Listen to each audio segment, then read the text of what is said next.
हाँ तो बच्चों, पिछले वीडियो में हमने कुछ संश्लेषित रेशों के बारे में बात की थी, कुछ मानव निर्मित फाइबर्स या रेशों के बारे में बात की थी। हमने बात की थी रेयॉन की, और रेयॉन के बारे में हमने पढ़ा था कि ये प्राकृतिक रेशम का प्रतिस्थापी है। किसका? प्राकृतिक रेशम। बच्चों, प्राकृतिक रेशम प्राप्त होता है कीट से, रेशम के कीट से, जो एक विशेष प्रकार के रेशम के वृक्ष पे, रेशम के पेड़ पर पाया जाता है। तो उस प्राकृतिक रेशम जो हमें रेशम के कीट से प्राप्त होता है उसका प्रतिस्थापी है, मतलब उसके स्थान पर हम इस कृत्रिम रेशम का उपयोग कर सकते हैं और रेशम के कपड़े या अन्य वस्तुएं बना सकते हैं। नंबर 2 पे हमने पढ़ा था नायलॉन। बच्चों, नायलॉन जो है वो एक विशेष प्रकार का बहुलक है जिससे बैग और ब्रूस या आपके पर्दे आदि नायलॉन के अलग अलग वस्त्र बनाने के काम में आता है। ठीक है। फिर हमने बात की थी ऑर्लोन की। बच्चों, ऑर्लोन जो है वो एक्रिलोनाइट्राइल का बहुलक है। ये आपको नाम याद रखने पड़ेंगे, विशिष्ट रासायनिक नाम होते हैं कुछ रसायनों के, वो आपको नाम याद रखने पड़ेंगे। तो जो ऑर्लोन है वो एक्रिलोनाइट्राइल से बना हुआ बहुलक है। बच्चों, ऑर्लोन जो है वो प्राकृतिक ऊन का प्रतिस्थापी है। जनरली प्राकृतिक ऊन शीप या भेड़ों से या उसके बालों से प्राप्त होती है, लेकिन जनसंख्या इतनी अधिक है कि प्राकृतिक ऊन इतनी ज्यादा मात्रा में प्राप्त होना संभव नहीं है।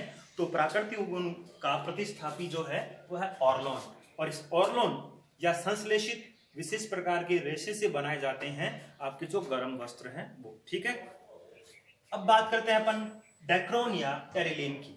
डेक्रोन या टेरिलीन ये एक विशेष प्रकार का पॉलिएस्टर है। बच्चों, क्या है? पॉलिएस्टर। पॉलिएस्टर ये शब्द कई बार घरों में यूज होता है।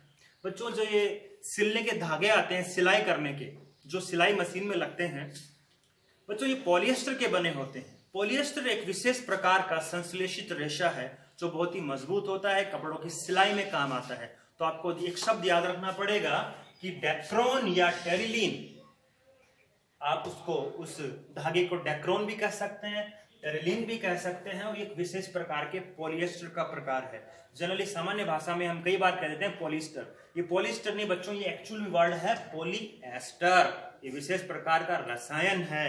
ठीक है बच्चों, ये डेक्रोन या टेरिलीन जो एक पॉलिएस्टर का प्रकार है, ये बनता किससे है इसकी बात की जाए। बच्चों, ये बनता है टारफ्थैलिक अम्ल, टारफ्थैलिक अम्ल प्लस एथिलीन ग्लाइकोल।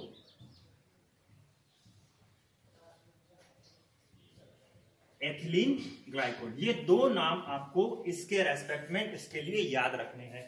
डेक्रोन या टेरिलीन जो एक विशेष प्रकार का पॉलिएस्टर है जिससे सिलाई करने के धागे बनते हैं या जिससे कई अन्य प्रकार के वस्त्र भी बनते हैं, ये टारफ्थैलिक अम्ल और एथिलीन ग्लाइकोल जैसे इकाइयों के आपस में संयुक्त होने से बनता है। ये दो नाम आपको इसके लिए याद रखने हैं। अब उसके उपयोग की बात करें बच्चों, पॉलिएस्टर के विभिन्न प्रकार के कपड़े बनाए जाते हैं, आपके पैंट शर्ट बनाए जाते हैं, अन्य कपड़े बनाए जाते हैं। पॉलिएस्टर एक ऐसा रेशा है या इससे बनने वाले वस्त्र ऐसे होते हैं जिनमें सलवटें नहीं पड़ती। अगर आप कॉटन या कपास के बने हुए वस्त्रों का उपयोग करते हैं तो उनमें सलवटें पड़ जाती है, धोने के बाद उन पर प्रेस की या इस्त्री की आवश्यकता होती है। लेकिन पॉलिएस्टर से बने हुए कपड़े या वस्त्र जो हैं उनमें कभी भी सलवटें नहीं पड़ती। दूसरी बात बच्चों, ये सस्ते होते हैं, ये बहुत ही कम कॉस्टली होते हैं, बहुत सस्ते होते हैं, आसानी से कम पैसों में इससे वस्त्र बनाए जा सकते हैं।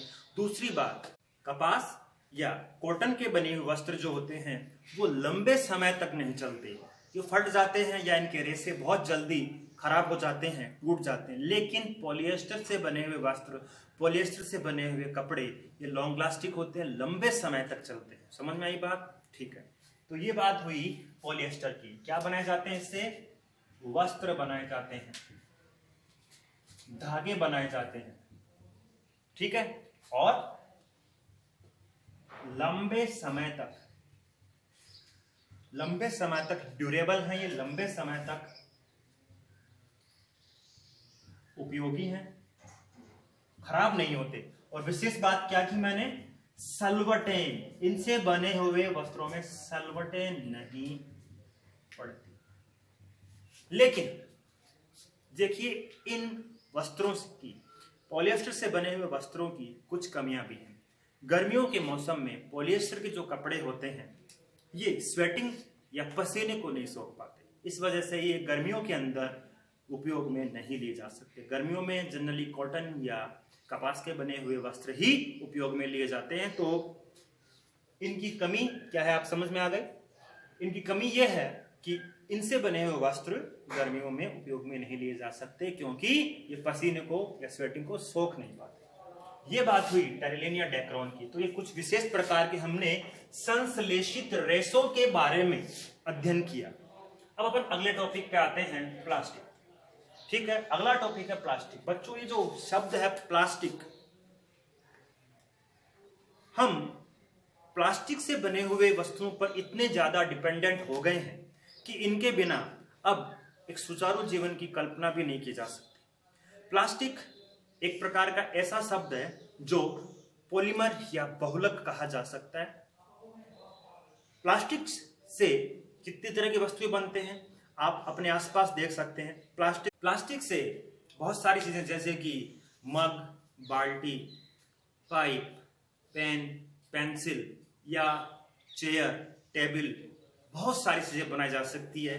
जो बोर्ड देख रहे हैं, व्हाइट बोर्ड, प्लास्टिक या कुछ विशेष प्रकार के पॉलीमर से मिलकर बना है। तो बच्चों, अगर आप भी अपने घर के आसपास देखें, सामान्यतः रसोई में देखें, तो प्लास्टिक के कनस्तर, प्लास्टिक के डिब्बे, प्लास्टिक के दूसरी चीजें आपके घरों के अंदर बहुत आसानी से मिल जाएगी। कहने का मतलब है, हम प्लास्टिक से बहुत बुरी तरह घिरे हुए हैं, हम उन पर बहुत ज्यादा डिपेंडेंट हैं, क्योंकि ये बहुत उपयोगी हैं, सस्ते होते हैं दूसरी वस्तुओं के रेस्पेक्ट में। तो बात करते हैं बच्चों प्लास्टिक्स की। ठीक है, तो ये तो हमने पढ़ लिया कि प्लास्टिक हमारे लिए कैसे उपयोगी है, इनसे क्या क्या चीजें बनती है। लेकिन प्लास्टिक जो है उसको अपन वर्गीकृत करेंगे। सबसे पहले प्लास्टिक का वर्गीकरण पढ़ेंगे।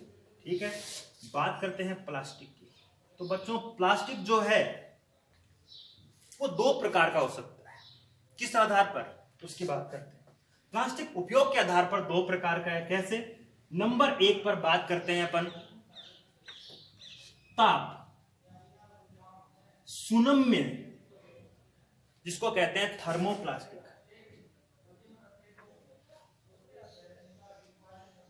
थर्मोप्लास्टिक कहते हैं।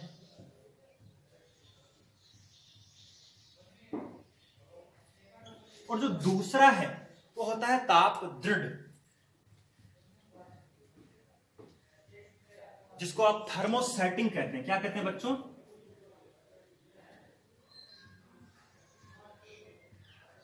थर्मोसेटिंग। थर्मोसेटिंग क्या डिफरेंस है, क्या अंतर है इन दोनों में, इसकी बात करते हैं। ताप सुनम्य थर्मोप्लास्टिक वे प्लास्टिक हैं जिन्हें रिसाइकिल किया जा सकता है, अर्थात जिन्हें वापस ताप की उपस्थिति में पिघलाकर दूसरी वस्तुएं बनाई जा सकती है। तो ताप सुनम्य या थर्मोप्लास्टिक वे प्लास्टिक हैं जिन्हें ताप देकर वापस गला लिया जा सकता है, जिन्हें रिसाइकल किया जा सकता है, जिन्हें दोबारा से नया रूप, नया उपयोग में लिया जा सकता है। बात समझ में आ रही है? आप देखते होंगे ये जो भंगार वाले आते हैं, ये जो प्लास्टिक वाले आते हैं, जो खरीदने के लिए, जो स्क्रैप लेने के लिए आते हैं घरों में, वो प्लास्टिक भी लेके जाते हैं और वही प्लास्टिक लेके जाते हैं जो रिसाइकिल हो सकता है। समझ में आ रही है बात? तो ताप सुनम्य या थर्मोप्लास्टिक क्या हुए?